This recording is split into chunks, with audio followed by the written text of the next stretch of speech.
So welcome to Northern Powerhouses, our business success stories series of interviews, where we discuss with local business leaders their backgrounds, their successes and their challenges, and what's really driving them forwards. And today I'm delighted to have with us Kate Ball, who's the Managing Director at Mini First Aid. So Kate, firstly, welcome and thanks for spending some time. And if you'd like to introduce yourself and Mini First Aid, what you do and how you help people, that would be wonderful. Oh, Chris, thank you. Thank you so much for having me on. It was lovely to be invited. My name is Kate, and I'm also the founder of Mini First Aid. So I established Mini First Aid in Leeds 9 years ago, where I discovered, slightly by accident, but a gap in the market for first aid training for parents and carers. So I was on maternity leave. I worked for a corporate, and I was on maternity leave at the time. And at that time, I wanted to do some first aid training. And that first aid training was available on a more workplace basis. So you could learn for 6 or 8 hours, but you couldn't access training if you were a parent of a young baby. And most crucially, you couldn't access training if you needed to take your baby with you.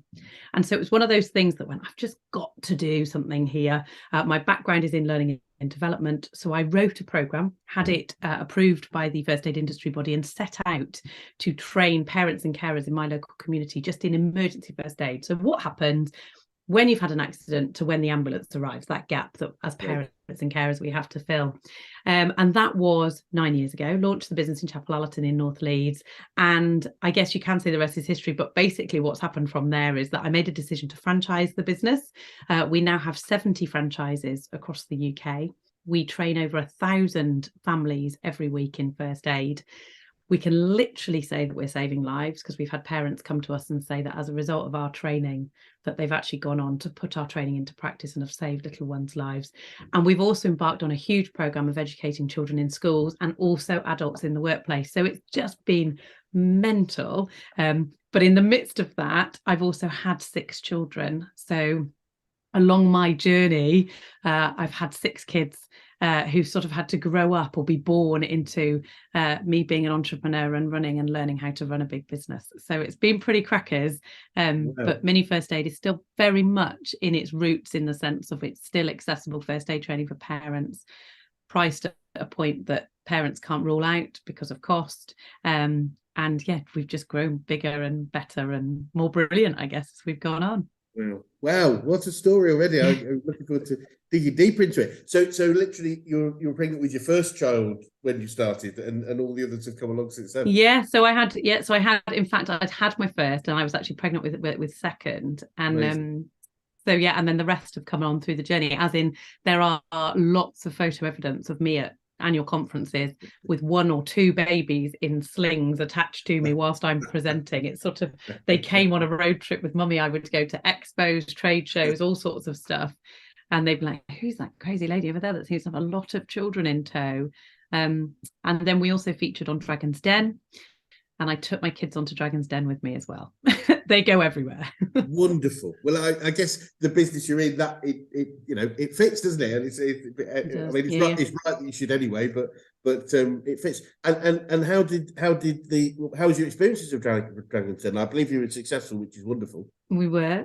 So we were successful in the sense that we had an investment secured with Sarah Davis, and Sarah has continued to be a huge asset to us, our business, for the brand, obviously because of her celebrity status, but also the expertise that her team, they're a very different business to us. So her team, if you know or don't know Sarah's in crafting, so craft supplies, they sell through a home shopping network, but actually having fresh pairs of eyes on our business has been really, really helpful. But the actual experience of going on the Den, we applied with some trepidation, because obviously the memorable pictures are sometimes the ones that don't go so well, and where the dragons take the mick, or they sort of say your business is rubbish. And I describe Mini First Aid as my 7th baby, and it's the sense that I have this huge sense of ownership for me and my people. And I thought, if I go on and I screw it up, or they say to me your business isn't a good business, then not only do I affect my future, but I have an impact on all those people that have bought franchises with us, which at the time was about 45 franchisees. But I guess I should have had more faith, because actually my husband, who is also my business partner, was far more rational about it. It said, look, Kate, they can't beat us up for what we do, because fundamentally we teach people to save lives. They might look at our business model, or they might say you need to do this better or differently, or it's not worth investing in, but they can't beat us up for what we do. So we went feeling that that would be okay. And the BBC loved the fact that we trained children at this point, as well as parents and carers. And they said, why don't you bring kids with you and you can demo with kids in your pitch? And it was just as we were coming into a gap between the lockdowns in COVID. And so whilst we could go and do the filming, the restrictions meant that the only children we could have contact with were our own children. And for anybody who's listening who's got kids knows that, like, everyone goes, never work with children and animals, particularly your own, if you need them to do something when you need them to do. And I took one of my sets of twins. I have two sets of twins, but one of my sets of twins, who were 3 at the time, and my older children, who were at the time, they were 9 and 7. And actually that experience for them was amazing, but also it's a lot to put on little shoulders. But they did a great job. And in fact, I would go as far to say that probably they had a huge part of winning that deal for us, because the dragons all bought into them, and they bought into the fact that we were a family business. And it was grueling. Yep. We were in the den for an hour and 45 minutes, and you get to see the final edited version is 14 minutes. So actually, yes, what you get is, I guess, the best bits, or perhaps the cringy bits for us, because it was where we tripped up and made mistakes and all that sort of stuff, the good telly stuff. But in that hour and 45 minutes, it doesn't stop. There's no stop start. If you make a mistake, they keep going. You don't even know the cameras are there because of the way the den is lit. If you've watched it, you'll know it's quite dark. Yes. So you become completely unaware of the cameras.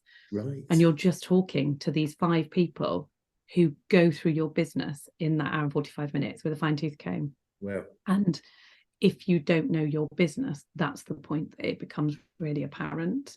And so we loved it. And we loved the fact that despite the other dragons opting out of investing, is that for their reasons for not investing were all positive reasons, if that makes sense. So yep. Deborah Mead and I know, for example, we know Deborah invests in eco businesses. So we knew that probably we weren't going to be the right brand for her, because whilst we have sustainability policies, it's not the fundamental thing that we do. And I know one of the dragons, Tej Lavani, who's the CEO of Vitibiotics, he wasn't comfortable with our franchise setup, in the sense of he didn't want to invest in a franchise business. Yep. So for him, that was an out. And then you had Tuka, who was into retail, and particularly into fashion retail. Yep. And Theo Pathetis, who was standing in for Peter Jones on the day, said to us, I can't make you a better offer than Sarah, so therefore I encourage you to go with Sarah. Brilliant. And when we went and spoke to the wall, as you do, or to each other standing by the wall, we came back and he said, you're not going to do anything silly, are you? You're not going to say no to her, are you? And so it was fab, but my heart like beating all the way through. And they make you stand in that lift for ages.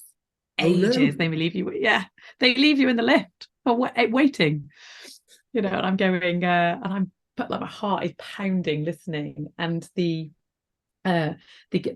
Sarah's team got the full unedited recording afterwards, so that they can go over it and scrutinize it and check her investment, etc., and the offering as part of their due diligence.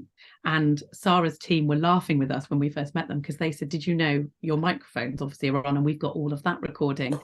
And they hear me in the lift say to the kids, just do this and I'll buy you McDonald's. And her team were like, we were in then. That's when we were in. We were in then, because we were like, this is our sort of woman. This is how she manages her kids. Is that she bribes them with McDonald's to do a good job. So we've laughed about that a lot since. But it was an amazing experience. Fantastic! What a great story. And it's interesting. I have spoken to 1 or 2 people historically who have been the den, and they were saying something that it's obviously it's the edited down version is a very short part of both the day and the preparation. I remember one saying there was a lot more preparation than they were envisaging in terms of the business and the planning and various things, which it's huge. Absolutely incredible. But I'm sure, as it already has here, the passion for what you do must have shone through as well as We you know. have you have in advance of going on the show, you do a pre-screening, and obviously you have to do your application form, then you have to do a Yes. pre-screening.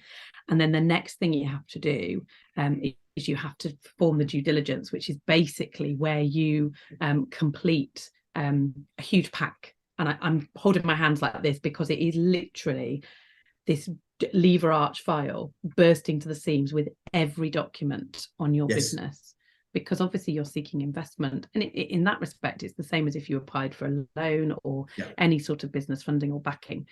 And so what they have is they have this due diligence folder, and you hand it over, and at the point after the recording, that due diligence folder then gets passed on to the Dragons team, or Dragons if you've had multiple investors, but for us it was Sarah, so that they can basically go back over and check everything you've said. So if you quote a statistic, or you say you're members of an awarding body, or you've got a patent or whatever it is, they literally go in your file. And that is why so many deals, even though they air on the television, don't actually come to fruition. And it's over 75% don't go through. Wow. So we actually, there's another step sort of post-den, and sometimes they go through because actually either party changed their minds, but sometimes it is because of the failings on actually what somebody's come in and said and it's not accurate. Sarah's an absolute, we don't have any patents associated with our business, but Sarah's an absolute hawkeye on patents because she's got huge experience in it. And I know that she's had investments that have not gone through because there's been an error, or there's not been something right in the recording or filings of the patent. So yeah, it's fascinating. Well done. Clearly well done for all the stages. And I was interested to know if you're doing this. I guess you never thought of this, but was this the sort of thing you thought you would be doing when you were growing up? Or did you have other plans? No, do you know? Ironically, having had so many children, when I was a kid, I wanted to be a midwife. And I got into university to be a midwife. And just before I was due to go, I had a sort of a moment, literally in the summer holidays before I was due to go to university, going, I'm going to come out and that's going to be my job at the end. And I probably was a little immature, wasn't ready at 18 to go, that's going to be, so I took a year out. And then I ended up actually going to university and doing social sciences, and ended up working in HR and recruitment, and in training and development, and latterly in coaching, and loved it, found my thing. So I never ever, if someone said to me, we're going to run a first aid company, no, and I didn't even have, apart from my guests midwifery, I didn't even have any sort of medical ambition, that was very very different. So yeah, never an ambition. They're really fascinating. It was really interesting when talking about franchisees, because it actually Coaches Up, my organisation is a franchise, and I was thinking though this I just realised there's also the commonality is our founder, I think, has at least 5 if not 6 children himself. So but one thing he said to me, and I'd be interested to get your view, I remember him saying this many years ago, and it's always stuck with me, and one thing he said was, franchises, he said, the systems, the training, the transactional stuff has to be really good, and that's a big, that's the big part of what people are buying into. But he said, for him, a great franchise was, and so the feeling was most people thought it was 80% systems and 20% relationship with the franchisees, and his belief was, while the systems and training has to be top notch, it's actually 20% systems and 80% relationship. And what are your thoughts on that, with obviously with so many franchisees? When I first started recruiting, my very first franchisee was one of my old closest friends, because we were chatting a lot about the journey that I was on, what was happening with the business in Leeds. She was based in Bristol, which is where I grew up. And she said, God, I could do with this in Bristol. So we went and tried it. And then we agreed that she would try a sort of a mock-up of a franchise with her feedback, with some discounted fees for a year or so, and just tell us if it worked. And it did. And she continues to be one of our really solid top performing franchisees. Brilliant. which is great. And what actually happened for us is that we started a very early days a refer a friend scheme. So we actually said to the franchisees, if you love what you do, we'll reward you for recruiting others into the business. So one of the quite surprises for us was that Zoe, who was our first franchisee, had actually come from the airline industry. She was cabin crew, because cabin crew are trained to this ridiculously high level in first aid because they have to keep people alive in the sky if something happens. And we all hear that on the tannoy. We're here principally for your safety, and then the meals and everything else comes secondary. And so you've got this hugely well qualified first aid knowledge from it, but also what you get from people who've worked in cabin crew, particularly for major airlines, is the training they've had, the customer service, their interpersonal skills were great. So actually we then went on to recruit 13 cabin crew from 2 of the UK's major airlines, and these were women who were working part-time for their airline and then running their franchise with us, which worked really well. And then that's grown and people have come from all sorts of industries now, and we see people coming out of insurance, teaching, we've got paramedics, we've got GPs, we've got all sorts of people. But one of the things that we've had to keep as a real focus point for the business is the people, and it's the relationship that they have with head office. And I think franchisors or franchise businesses can sometimes get a bad rep in the industry. You know, it's seen as it's a franchise. It's sort of a bit of a dirty word. And actually, when I decided that I wanted to franchise rather than just recruit people to work for me, straight from the beginning, I was bought into the fact that you're quite right, that we had to have systems and ways of working, but so much of it was about the people that I brought in, because those people had to replicate me. And I'm a bit of a control freak, and this brand that I absolutely love and runs through my veins, if I'm going to let somebody run it in Cambridge or Glasgow or Northern Ireland, I need their experience, or the customer's experience, to be the same as if they'd come and sat in my kitchen in Leeds when I first set it up. Brilliant. So people are so important. And when we get them all together at conference, they all go, oh, everybody's really nice. And you go, no surprise, because you are all, and there are different personas amongst the team, but their mindset and their passion for people and for first aid and for life-saving is all the same. So yeah, I think people is absolutely, and I think where you see franchise businesses where perhaps they don't get as good rep or good feedback from their franchisees, if you look at it, it will be all systems and no people. And that's, you know, that's clearly apparent in some businesses. So yeah. Yes.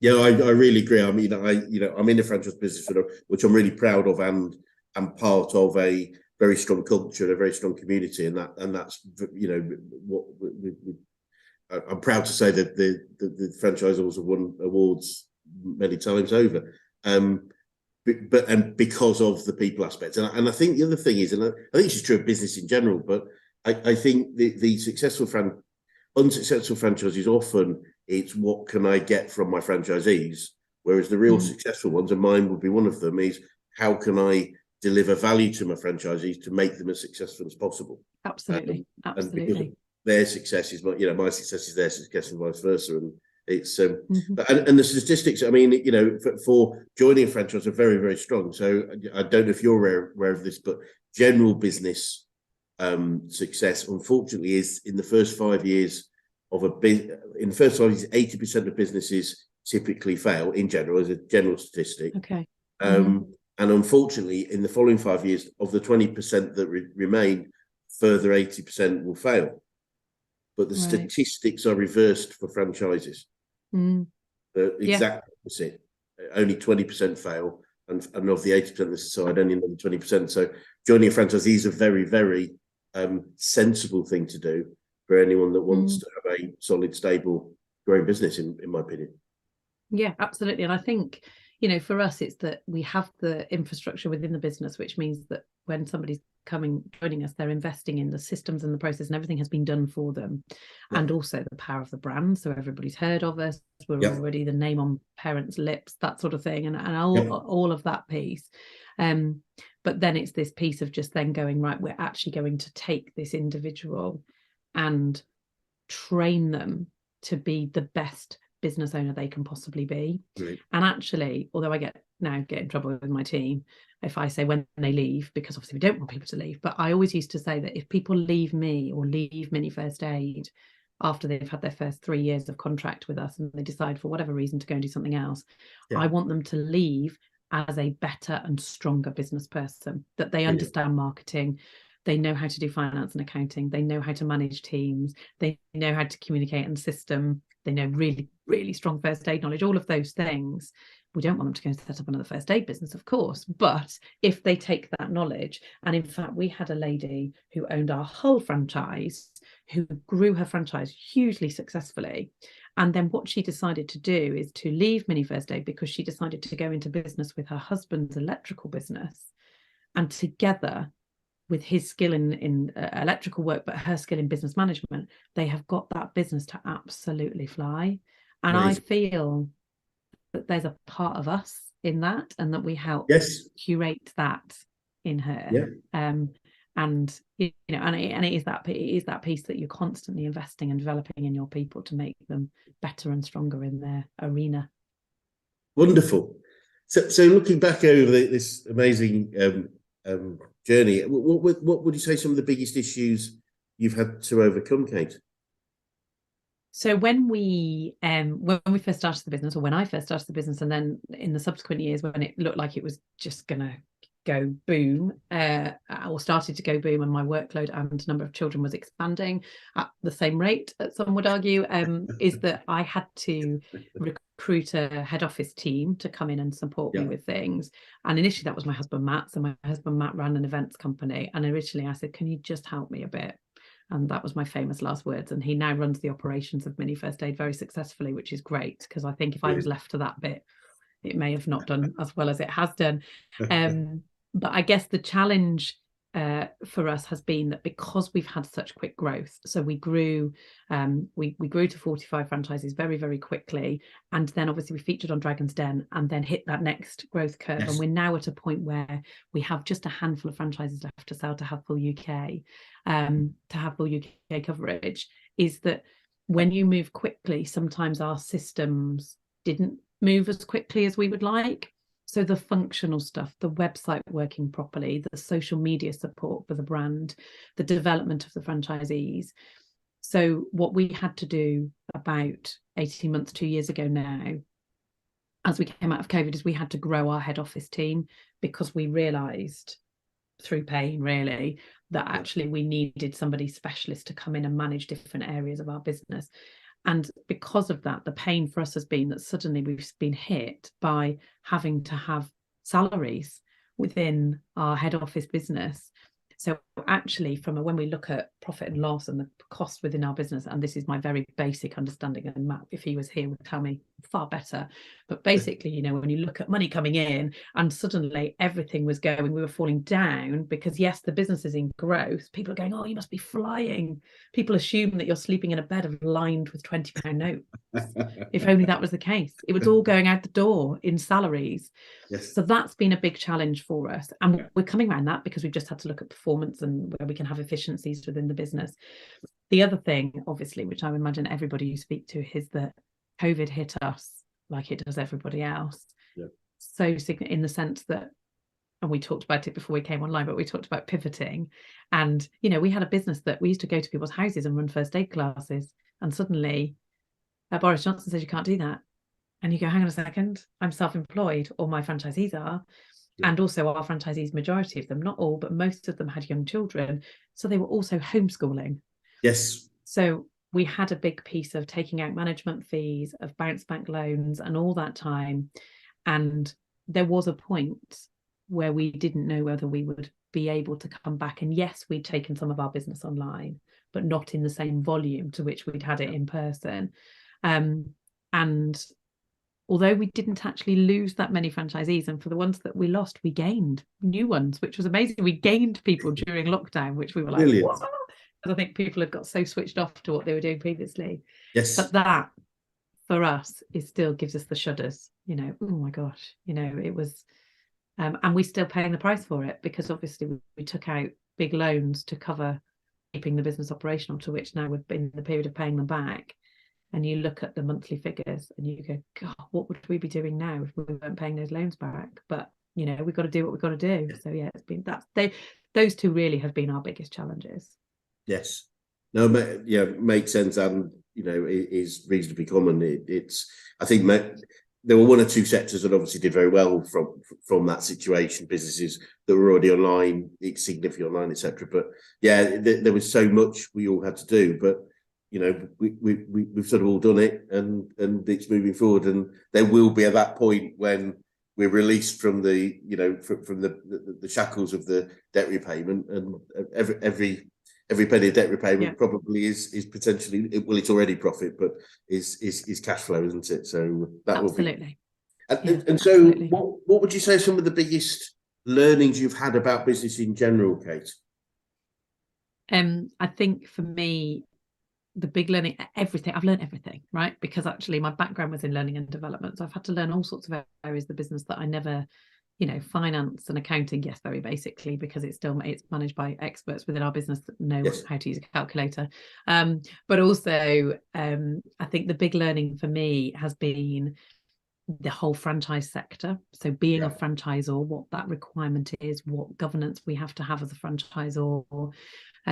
Also for us, the big learning is around the first aid industry itself is very tightly regulated, rightly so. We're teaching life-saving, but how you operate within that industry whilst also trying to bend it. And what I mean by bend it is that people's perception of first aid is that it's a little bit dry, it's a bit boring. It's a tick box exercise. Yes. And we're trying to get it as a life skill that everybody says, I must do that.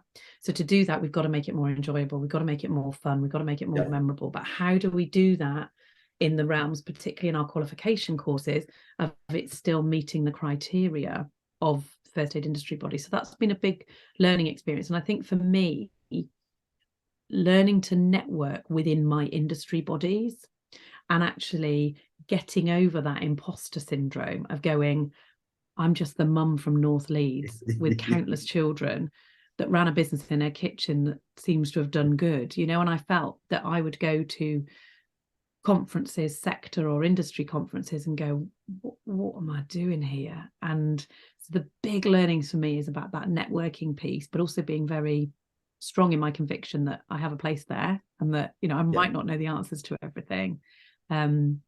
And now actually I go on and mentor others, because I think actually the things that I've learned along the way, I get asked now by people that are just starting their franchising journeys or just starting to think about franchising an idea. So it's been a big learning growing into the shoes of a franchisor, and getting it right, because you have all these people, all these franchisees that will tell you if you've got it wrong. And they don't hold back. No, unfortunately, that's definitely the case. And I don't know if you'd be surprised or not, but I would estimate certainly at least 40%, if not probably above 50% of the people I've spoken to in these interviews will have mentioned imposter syndrome in some form, which I don't find fascinating. I'm sorry, I say find fascinating. It's not. I think it's unfortunately we tend to judge ourselves by our perception of others. I often say to one or two people that I've worked with, and they say, well, we just don't think we're as good as the guys that we're competing with. And I say, I bet they're saying exactly the same thing about you right now. And because we all have this perception that everyone must be better than us, because we can see inside this thing and see, well, it's not as good as it could be. But yeah, I think it's a very common factor with successful people. And so many do have that idea of some form of imposter syndrome, which seems crazy when from the outside looking in many ways. Absolutely. And we have another sort of side of our business, I should say, but actually it's probably, when we look at revenue, it's over 50% of the business is in our products. So we sell first aid products as well as, so it started where at classes I would be talking about, you really should have a first aid kit. And I used to make up first aid kits in our living room. I used to sit on the floor and lay all the things out and then put them all in the little bags and sell them at classes. And that's sort of where we started out. Then we got bespoke bags designed for us and specially made branded mini first aid. And now you can buy them in Boots, and you can buy them in John Lewis, and you can buy them on Babies R Us and Amazon and all sorts of exciting retailers, and more coming soon. So the other piece for me was also that suddenly I found myself sat in front of retail buyers. And retail buyers are tough cookies. Yes. And we had expertise at that point come into our team to help me with that. But ultimately, again, that imposter syndrome, you think, crikey, I'm not I'm not Kellogg's, or I'm not, whoever it is, I'm not going to sit in front of these buyers and tell them what's what. I'm trying to get my lovely first aid kit that I feel so passionately about on the shelves of your retailer. And once I've got over that, actually, I love it. I absolutely love it. And these retailers are great to deal with. Yes, they're tough. Yes, they've got very strong buying power. Yes, they negotiate hard. But the people in those organizations are awesome and lovely to work with, and huge advocates for a small business, which is great. So Great. yeah, that's been my other big challenge is the retail sector side of the business. Yeah, that's great. I mean, that's great to hear. I would think for many people that are thinking of approaching some of the large retailers at some point, it's I think I probably myself have that impression. Certainly from when we talk about the supermarkets, tend to sort of work in different ways and tend to drive prices down, etc. But it's great to hear that there are great retailers out there that want to support small businesses as they grow. I think we found that it's actually it's a rising trend, I think, amongst retailers. Right. And I would arguably say still that it would still be a challenge for a very small business, because there's still things operationally that you have to be able to manage for these retailers. There are demands that they place on you, but asking questions about payment terms and can we fulfill this, or this is the way that and actually sometimes just asking the question is like, okay, right, we might have to think differently if we're going to support you to do this. Yes. But the retailer piece is good fun. Is good fun. And actually what we found with retailers now is that what we offer is not just a product, but we offer extra value. So if you buy a first aid kit and you go into Boots and buy it, when you open it, there's a little QR code inside which gives you access to first aid education videos and also links to then book onto our class. And we also go and stand in store and give free talks. And we've been to Boots head office, and that's just obviously one of the retailers as an example. So actually the retailers now are going, you're not just a product, a physical product that somebody buys, sticks in their trolley and pays for at the till, but actually you're that added value piece. And when retailers are fighting to get customers over the door, if it's not e-commerce, if they're fighting to physically get people in store, all that added value piece is huge. And so that's where we've gone in and been quite confident and gone, yeah, we're not just a first aid kit, we're not just a pack of plasters, this is what we can do. So yeah, it's been great. Wonderful. And you're probably where we're a business coaching organisation, and you're trained as a coach as well. And I'm keen to know who the best coaches you have worked with, whether that's business, sport, or life in general. So do you know what's really interesting, Chris, is that actually somebody from your organisation who prior to them working for Action Coach actually was my business coach at Mars Confectionery. Right. And and we spent hours together with me seeing what is a good coach and have replicated that. And actually that individual is actually part of Action Coach, which is amazing. And that's why I followed the journey of Action Coach really closely. Wonderful. And I see all the awards that they've won. So and I see Jenny's picture quite a lot appearing, which is fab. And actually, because when I worked at Mars, coaching was the norm. It was the norm to have a business coach or a mentor within the organization. And so when I came out of Mars, I still sought that. So I still needed that person that was outside of my business, outside of Mini First Aid, but was able to sort of challenge me. And we've gone on to have independent business coaches work with us as an organization, partly because we're a husband and wife team, which means that conversations get quite heated. Yes. And sometimes we have to remind each other that we need to behave, because we wouldn't speak to anyone else like we do to each other. But also because sometimes we need somebody outside looking in to just go, let's think about this, let's process that. And I think when you find a good coach and you have somebody that helps you to find direction in the madness, magical things can happen. And that sounds a bit of a cliche, but also I think for us, my husband had never really had any sort of formal business coaching. It hadn't really happened. He's a musician. It hadn't really happened in his line of work. Lots of tuition, how to play, but not so much in the business coaching field. Yep. And I guess the sense for a lot of people is that you go, I haven't got time for that. I won't give time, because it's time. You look at your diary and you go, have I got time to meet with my coach this week? Or have I got, and I do lots of networking groups, have I got time to meet with them? Not really. But actually the value, once I've been and I've done it, just pays back in dividends to the business, things that almost become immeasurable, really, because they're just great things. So I would always, if somebody's starting out or already on their entrepreneurial journey, is you need to take a coach along the way with you. And not necessarily an expert in your sector, but just someone that can challenge thinking, help you manage time, manage, all that sort of stuff has been really, really helpful. Brilliant. So I mean, please name check this. Is Jenny Morgan, I guess we're talking about. Yeah, Brilliant. yeah. Well, I'll make sure I send her a link to this recording. What a wonderful thing to say. I know. And it's interesting you say about whether they're in the industry or not. And I do believe in general, that there are times when someone from the industry is really valuable, probably in a more sort of consultative approach of this is sort of best practice. Sure. But from not being, and I often people ask me, they say, well, what do you know about my industry? And I'd say nothing. Isn't that great?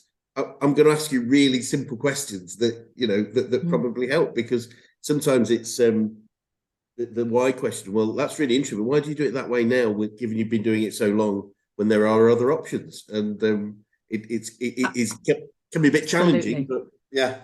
Absolutely. And I think when you have to explain your business to somebody who's outside of your organization, even in the process of explanation, Matt and I will look at each other and go, why have we done this way? And that's where, because we've seen such significant growth, that things that worked when we had 10 franchises and we're still doing it that way, or we were still doing it that way, and we go, my goodness, we're lucky that our administrator still works for us and our admin team still work for us, because we're asking them to do something that's completely the wrong way around, but we've always done it that way. And that's where an external coach doesn't need to have that knowledge of your sector. They just need to come in and ask the right questions. Absolutely. There's a great book by a guy called Marshall Goldsmith, who's known to be the top executive coach in the world. He's coached the president of Ford's and Pfizer's Pharmaceuticals and various other people. I'm lucky enough to train with him a couple of times, but he wrote a book, What got us here won't get us there. And I think that's just the title, it is exactly as you said. Those different stages of business growth require different knowledge, different mindset, different ways of doing things, and it is a requirement for us to develop and change over time within the same business. So, have you picked up any favourite quotes or sayings, Kate, that you sort of fall back on a regular basis? I think I wouldn't know whether it's a quote as such, but is the fact that it's embracing change. So one of the things that we've seen in our business is that whilst I would still like to feel that the customer experience is still the same as they had when they were first sat in my kitchen learning first aid with me 9 years ago, they get that from the brand. The change piece is massive, and we've had to go on a very significant change journey and take our franchisees with us. So that embracing change, but it's all very well for me to preach that, but I've got to do it as well. And I've got to accept that there is change. And then the other piece of advice actually came from Sarah Davis to me when I was first talking about, it was all overwhelming. Dragon's Den had just massively increased the size of our business, franchisees coming in, products, everything, suppliers wanting to work with us, retailers wanting to stock us, people wanting to book our classes. And there was this moment where I was going, oh my God, I don't know what to do first. Plus I've got 6 young children, all under 12, all at home, that need me as well. And she said to me, you need to be present in whatever it is that you're doing, and don't push a swing in the park whilst checking your emails, because you're not any good to the person you're emailing, and you're definitely not any good to your kids because you're distracted. And I've really, not always, sometimes things let me down, but I've really tried to embrace that with my business and also with the team here, is that when we're in work and we're doing it, and then we've set up our life to go what works around it. And when I today walk out the office at 3 o'clock because that's school run time, that's when work has to stop. And I've really embraced that. And that, and I think probably if you challenge Sarah on that, Sarah would say that probably somebody told her that too, and she's gone with that piece of advice. But it works for me, and I think it's a really being present in whatever you're doing and not trying to do too many things at the same time. No, very, very, very sound advice. I think it just, it's very sound advice. What would you say, Kate, that you've learned about yourself throughout this whole wonderful journey? I can do it. Great. What I didn't say at the start of the interview was that one of the motivators for me wanting to be first aid, as well as Alfie and needing first aid training, was that my brother had very tragically died of a condition called cardiomyopathy, which is, you hear of it in sport, where young men particularly, but it does affect women as well, but young men particularly go into sudden cardiac arrest, and it's because something's happened to their heart, unknown until the moment that they go into cardiac arrest. And we heard of footballers where they've had to jump onto the pitch and use a defibrillator, and it's a quick action CPR, for example. In the case of my brother, when he went into cardiac arrest, he'd been running up a beach in Portsmouth. He'd just finished his university finals, and when he went into cardiac arrest, tragically, he didn't survive. One is because we know that there wasn't hugely CPR straight away, but also because there wasn't enough known about screening and about his condition. He never knew. And that absolutely tore our family apart when I was in my early 20s. And actually, it took me a good 10 years of going and working in the corporate world to go, what am I going to find that I'm going to do for him? And you hear a lot of people when they've been hit by tragedy, that people go and set up charities, they walk marathons, they climb mountains, they do whatever to raise money because they feel so. And as a family, we didn't do that straight away because we were it was too raw that he'd been taken. But what it's shown me is that even though it took me 10 years, I can do it, and I can do it. And I've got now this list. Literally, I keep them saved in my emails. Every time we get an email or we get a Trustpilot review where somebody says, I came to your class, or I came to one of your franchisees' classes, and I saved my kid's life today because you taught me what to do. I'm like, there you go, Matt. My brother was called Matt. I go, there you go, Matt. That's one for you. And he's probably sitting on his cloud going, ha ha, like, because he always used to take the mickey out of me. And he'd probably look at me now going, come on, sis, what you doing? Take the mickey. But I think having that's always there. And you go, and I stand up sometimes and I talk at events, and I have to give interviews, and even in the lift on Dragon's Den, and I go, right, I can do it, and I can do it for him. And that really is my mantra.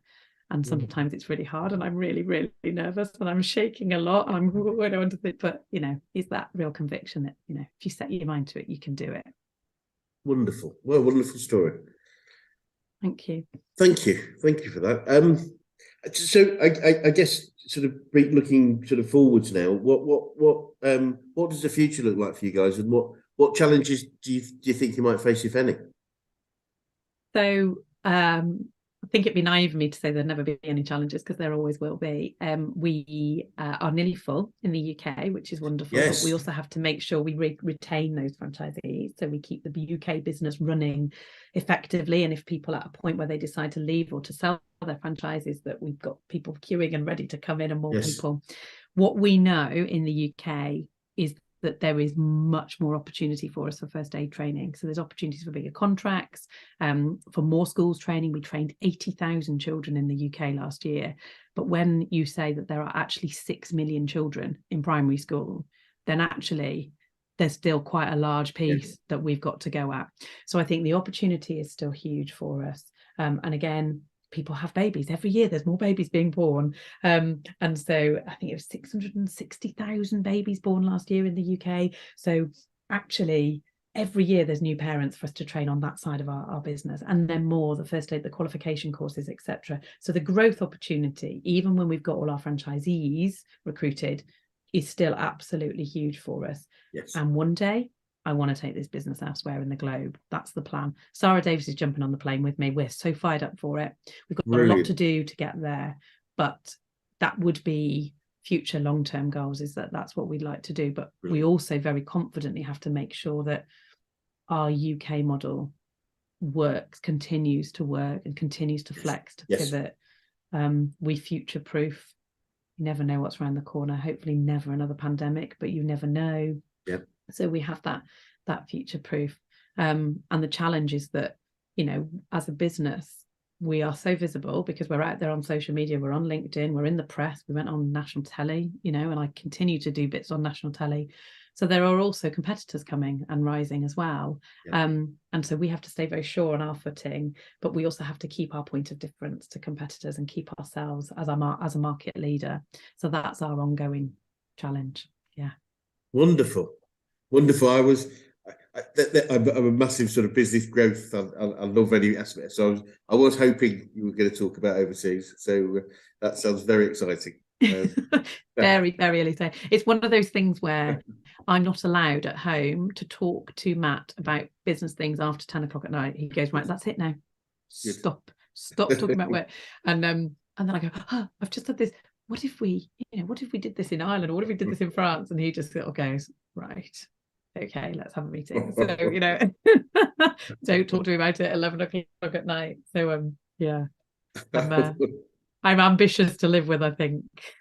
Absolutely. Or living with an ambitious person is requires a medal in its own right, I think. Yes, I get it probably.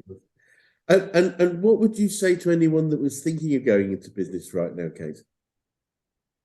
I think I know a lot of people read our story and other stories as well and go, oh, that's really inspiring. I could do that.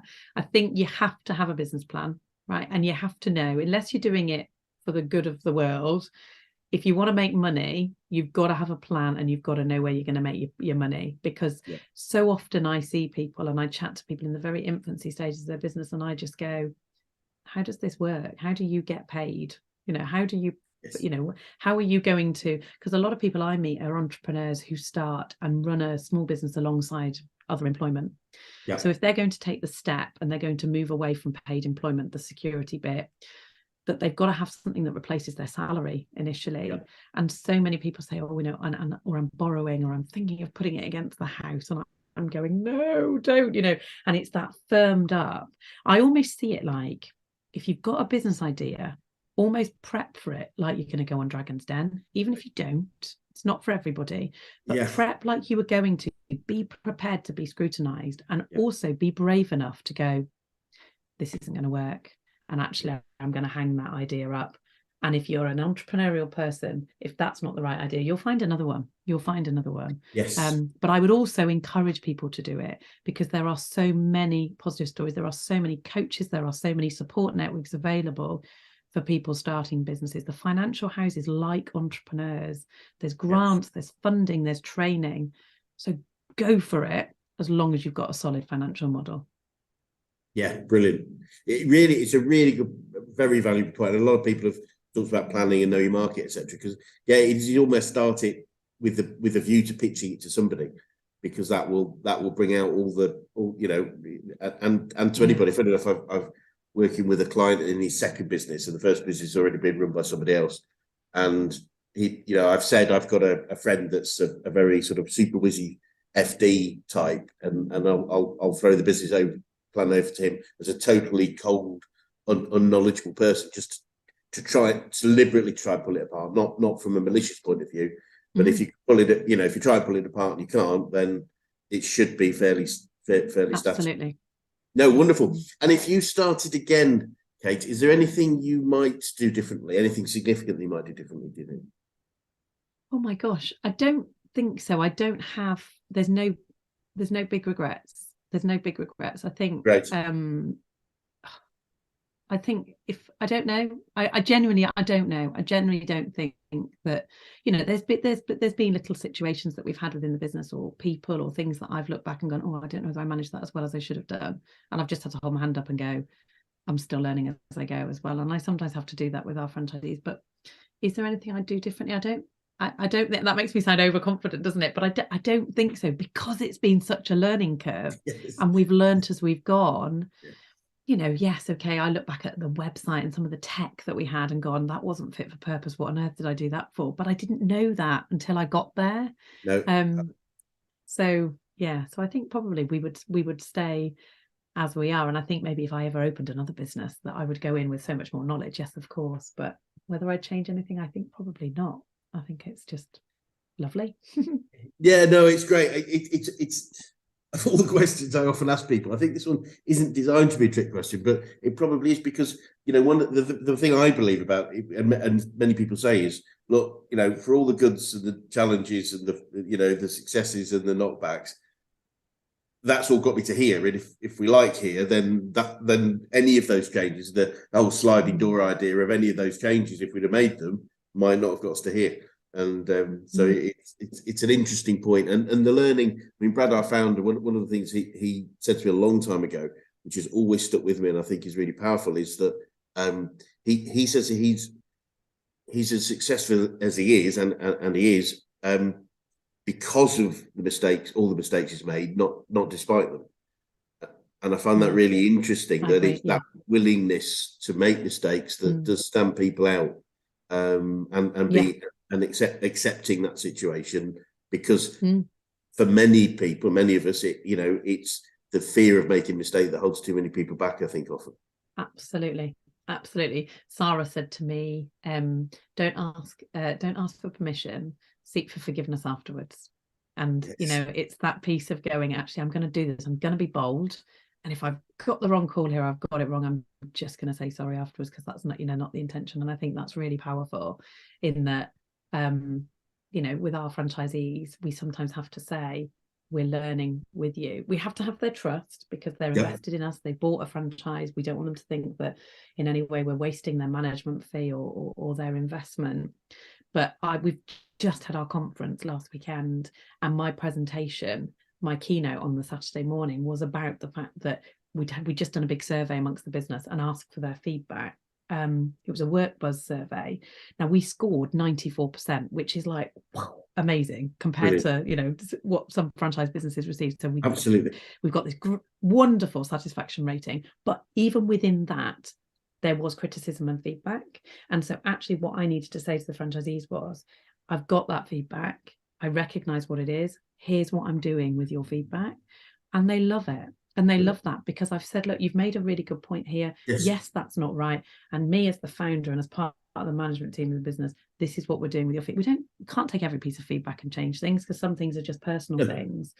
But generally, when someone's gone, actually, my franchise would work better if we could have this, or we could do this.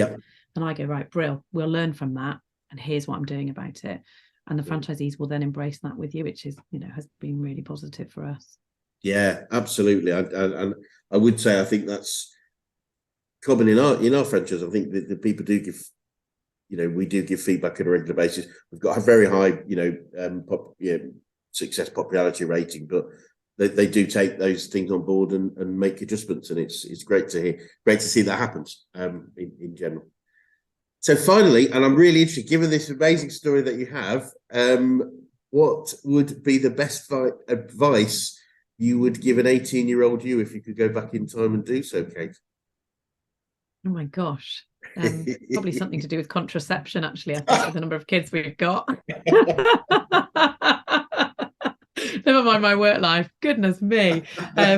We always joke that we're the pillow talk of many a couple who go, don't end up with 6 kids like the balls. Anyway, from a work perspective, I think my advice is that actually sometimes things it's tricky. In the moment, sometimes things, especially in my very junior career, seemed bigger or more tricky than actually when I looked at with a fresh pair of eyes, or next day seemed better.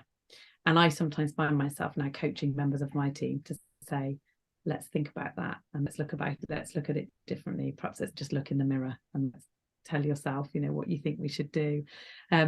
So I guess for me, 18 would be just that, sometimes with the right support, things are better the next day, or better. I don't know whether that's a bit, a bit woolly and a bit soft, but at 18, I think I thought I knew everything. I thought I knew, and I certainly didn't know personally what tragedy was going to be thrown at me 5 years later. I was pretty confident and cool and used to fight with my brother and all that sort of stuff, and we didn't know that bit. No. But also you think you're it when you're 18.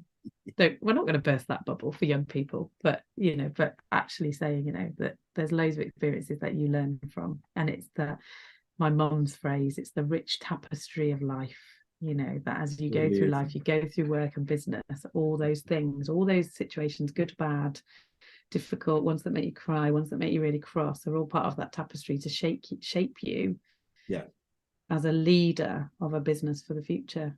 And and I hear my mother in my voice all the time. Wonderful. She's there. Yeah, absolutely. She laughs from Bristol, her retired status. She laughs at me basically being her, even though I vowed I never would be. Yeah. Okay. Thank you so much. It's been really entertaining for sure.